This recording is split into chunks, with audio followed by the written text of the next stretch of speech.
மகா கந்த சஷ்டிக்கு 6 நாள் விரதம் இருந்தவங்க 7வது நாள் திருக்கல்யாணம் பார்த்துட்டு தான் விரதத்தை முடிப்பாங்க. ஒரு சிலர் 6வது நாளே முடிச்சிருவாங்க. நான் வந்துட்டு திருக்கல்யாணம் பார்த்துட்டு விரதத்தை முடிச்சிடலான்னு சொல்லிட்டு அன்னைக்கு வந்து பிரசாதம் ரொம்ப சிம்பிளாக வந்துட்டு சக்கரை பொங்கல் தான் பண்ணியிருந்தேன். என்னதான் வீட்டில் பார்த்து நம்ம சக்கரை பொங்கல் பண்ணாலும் இந்த கோயிலில் கொடுக்கக்கூடிய சக்கரை பொங்கல் டேஸ்ட் வரவே வராது. இந்த மாதிரி ட்ரை பண்ணி பாருங்கள்.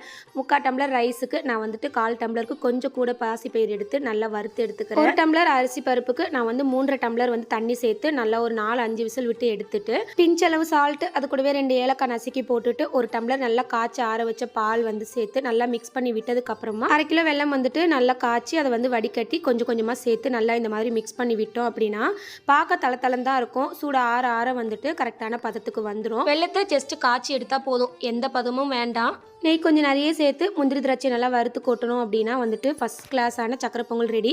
ஃபைனலாக ஒரு பிஞ்ச் அளவு பச்சை கற்பூரம் தூள் பண்ணி சேர்த்து மிக்ஸ் பண்ணோம் அப்படின்னா கோயில் பிரசாதம் ரெடி. அப்படியே பூஜையும் ஸ்டார்ட் பண்ணியாச்சு.